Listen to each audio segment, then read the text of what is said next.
राजनीवते यज्ञं वस्तु धिया वसो। आदर के योग्य उपस्थित समस्त विद्युत मंडल, आर्य समाज के पदाधिकारीगण, उपस्थित समस्त धर्म प्रेमी सज्जन, वंदनीय मातृशक्ति एवं प्यारे बच्चों,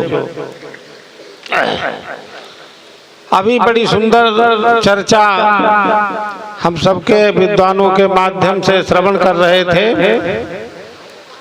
राष्ट्र के विषय में चर्चा चल रही थी। देखो, जो कोई भी राष्ट्र है उसको बनने के लिए कुछ चीजें आवश्यक होती हैं और हमने कई जगह बताया भी है, हो सकता कुछ बच्चों को यहाँ मालूम हो। राष्ट्र बनने के लिए कितनी चीजें आवश्यक होती हैं? बताओ, कोई भी राष्ट्र या देश कब बनता है? उसमें कौन कौन सी चीजें हो आवश्यक, तब कोई देश बनता है? बताओ, एक राष्ट्र या देश बनने के लिए क्या क्या चीजें आवश्यक हैं? हमारा ये भारत देश है, इसमें क्या क्या चीजें हैं तभी ये भारत कहलाता है? या दूसरा कोई देश ले लो, बताओ। देखो, सबसे पहले भूमि, क्या चीज जरूरत होती है? भूमि अगर नहीं है तो राष्ट्र होगा? ये तो साधारण बात है समझने की, थोड़ी बुद्धि लगाओ समझ में आ जाएगा। तो सबसे पहली क्या चीज है? भूमि। अगर भूमि नहीं है तो कोई भी राष्ट्र नहीं हो सकता है। अच्छा, दूसरी चीज है भूमि पर रहने वाले लोग। अगर जनता नहीं है, खाली भूखंड पड़ा हुआ है, तो वो कोई राष्ट्र कहलाएगा? वो राष्ट्र नहीं होगा, वो खाली स्थान होगा। तो दूसरी चीज है जन, यानी पहली भूमि, दूसरा जन, और तीसरी एक बहुत महत्वपूर्ण चीज है, वो है उन जन की एक संस्कृति। जन की क्या? संस्कृति। और इस संस्कृति को किसी भी राष्ट्र की आत्मा कहा जाता है। बहुत ध्यान से सुनना। देखो, इस जन की जो संस्कृति होती है वो उस राष्ट्र की आत्मा कहलाती है। और जब ये संस्कृति बदलती है तो राष्ट्र बदल जाते हैं। किस तरह से बदलते हैं? प्राचीन काल के इतिहास को पढ़ करके देखो। अशोक का साम्राज्य कहाँ तक था? अफगानिस्तान तक। चंद्रगुप्त मौर्य ने स्थापना की थी और अफगानिस्तान, ईरान तक इन लोगों के शासन थे। और उसके बाद में वो देश, अब वहाँ शासन है कि नहीं है? भगवान बुद्ध की सबसे बड़ी ऊंची प्रतिमा कहाँ स्थापित थी? उतनी भारत में नहीं, उतनी ऊंची है जितनी कहाँ थी? अफगानिस्तान में। और वो प्रतिमा अब नहीं है, तोड़ दी गई। अच्छा, वहां से शासन हमारा क्यों खत्म हुआ? वहां हमारी संस्कृति के लोग आज नहीं हैं। हाँ, और हमारी संस्कृति के जब लोग नहीं हैं तो उन्होंने प्रतिमा को तोड़ दिया। प्रतिमा ना ही किसी की रक्षा नहीं कर पाई। दूसरा देखो, हमारे देश में इस्लाम के मानने वालों की संख्या बढ़ी तो हमारे इसी भारत देश के एक टुकड़ा हुआ जिसको कहते हैं पाकिस्तान।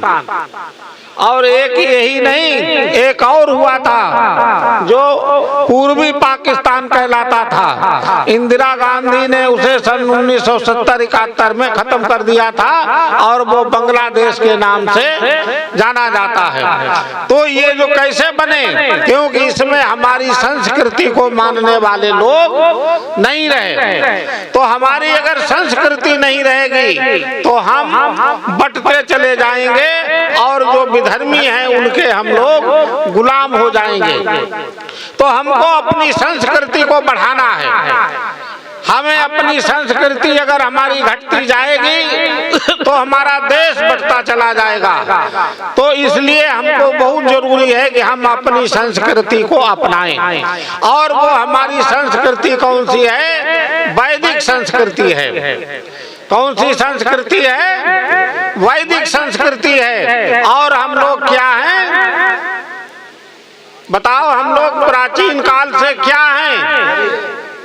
बताओ, सब लोग बोलो। आर्य हैं। हम लोग क्या हैं? आर्य हैं। और हिंदू शब्द जो है ज्यादा से ज्यादा 500-600 साल पुराना है। पहले तो विदेश में इसका अरबी फारसी भाषा में हिंदू शब्द का प्रयोग होता था, लेकिन हमारे देश में कोई हिंदू नहीं था। ये विदेशी लोगों ने हमारे देशवासियों को हिंदू कहना शुरू किया।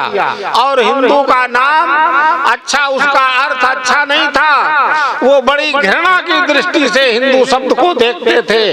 काला, काफिर, चोर, इसके नाम से वो देखते थे। और उनका मानना ये था कि जो इस्लाम पर विश्वास नहीं लाता है, कुरान पर विश्वास नहीं करता है, वे सब क्या है? काफिर हैं। और उन काफिरों को हिंदू कहते हैं। बाबर ने अपने बाबरनामा में लिखा है, जब वो इस देश में गया था दूसरे देश में, उसने जब वार्ता की तो उसने कहा हिंदुस्तान में 6 राज्य हैं और उनमें 4 मुस्लिम हैं और 2 काफिर हैं। वो उन्होंने कभी यहाँ के लोगों को आर्य शब्द के नाम से प्रयोग नहीं किया, क्योंकि उनकी निगाह में हम लोग घृणा की दृष्टि से थे। और हम लोगों ने भी उन्हें मलेच्छ कहा। ऐसा नहीं कि हमने कोई सम्मानित नाम दिया हो उन्हें, हम लोग भी उन्हें मलेच्छ कहते थे, लेकिन मलेच्छ नाम उनका नहीं रह पाया क्योंकि वो शासक थे और हम कमजोर हो गए थे। और ये कमजोरी हुई क्यों थी? क्योंकि हम आर्य नहीं रहे थे। इस बात पर ध्यान रखना कि अगर हम आर्य रहे होते तो हम कभी भी गुलाम नहीं हो सकते। एक लेखक हुए हैं, उन्होंने ये भारतीय संस्कृति के 4 अध्याय लिखे हैं। रामधारी सिंह दिनकर वो लिखते हैं कि आर्य कभी गुलाम नहीं रह सकता है। ये एक स्वाभाविक बात है, आर्य कभी गुलाम नहीं रह सकता है। आर्य हमेशा अगर गुलामी में भी है तब भी वो स्वतंत्र होने की सोचता है। तो इसलिए अगर हमारी संस्कृति आर्य होती तो हम कभी भी गुलाम नहीं होते। अच्छा, अब संस्कृति आर्य होती तो गुलाम क्यों नहीं होते? उसका कारण है कि आर्य जो संस्कृति है उसमें गुण कर्म स्वभाव के अनुसार वर्ण व्यवस्था है। उसमें व्यवस्था क्या है? गुण कर्म स्वभाव से व्यवस्था है। और जो हिंदू व्यवस्था है वो जन्म के आधार पर है।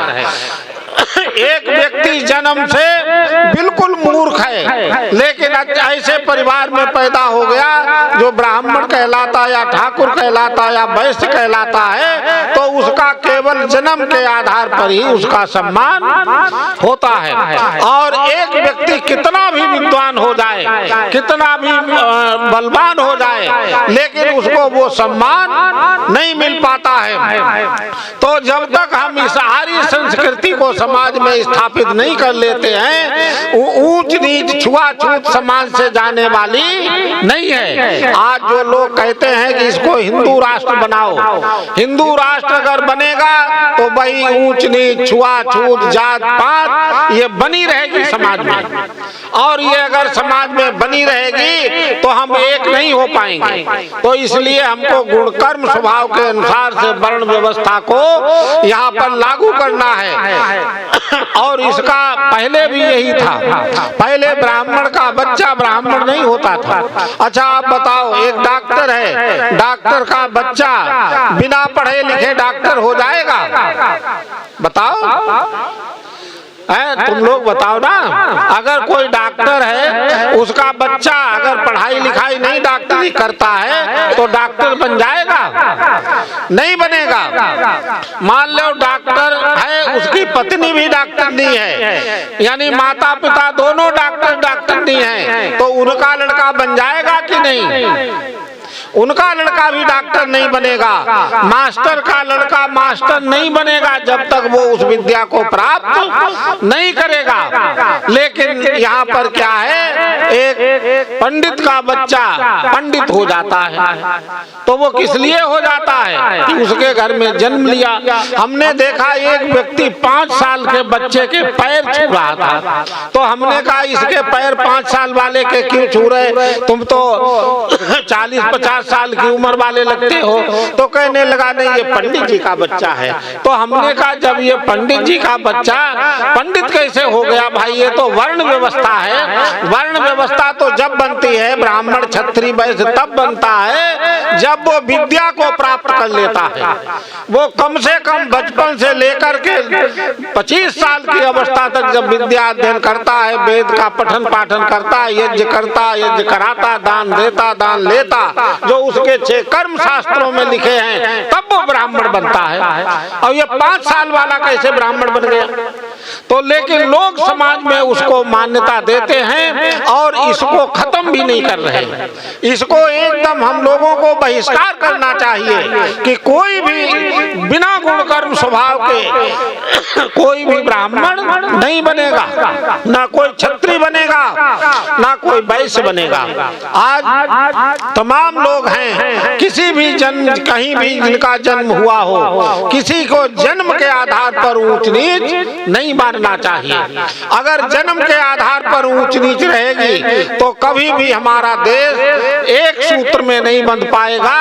जो नीच कहे जाने वाले लोग हैं वो हमेशा दुखी रहेंगे और उनको ये नहीं कि गुलामी तो वैसे 1000 साल मानी जाती है, लेकिन एक वर्ग ऐसा है जो 1000 2000 नहीं 2-2 3-3 हजार सालों से गुलाम चला रहा है, जिनको कोई भी अधिकार नहीं मिले, उनको पढ़ने का कोई अधिकार नहीं था। अच्छा, कोई भी गुरुकुल पौराणिक कितने हैं, उनमें कहीं भी कन्याओं का गुरुकुल नहीं मिलेगा, क्योंकि कन्याओं के गुरुकुल इसलिए नहीं मिलेंगे कि वो जो जानते हैं कि महिलाओं को वेद पढ़ने का अधिकार नहीं है। उन्होंने बना रखा था स्त्री शूद्रो नाधीयताम, स्त्री और शूद्र को वेद पढ़ने का अधिकार नहीं है। 11 जून को पंडित राम प्रसाद बिस्मिल का जन्मदिन होता है और राम प्रसाद बिस्मिल का एक पार्क है शाहजहांपुर में, वहाँ हम हर बार हवन के लिए बुलाए जाते हैं। डीएम साहब आते हैं, सब लोग अधिकारी आते हैं, तो वहाँ महिलाएं भी जमा होती हैं। तो जब गायत्री मंत्र के पढ़ने का महत्व हमने लोगों को बताया तो एक महिला खड़ी होकर के बोली, शास्त्री जी हम ब्राह्मण परिवार में पैदा हुए हैं और हम गायत्री मंत्र का पाठ करते हैं, लेकिन हमारे घर वाले हमको मना करते हैं कि तुम गायत्री का पाठ नहीं कर सकती।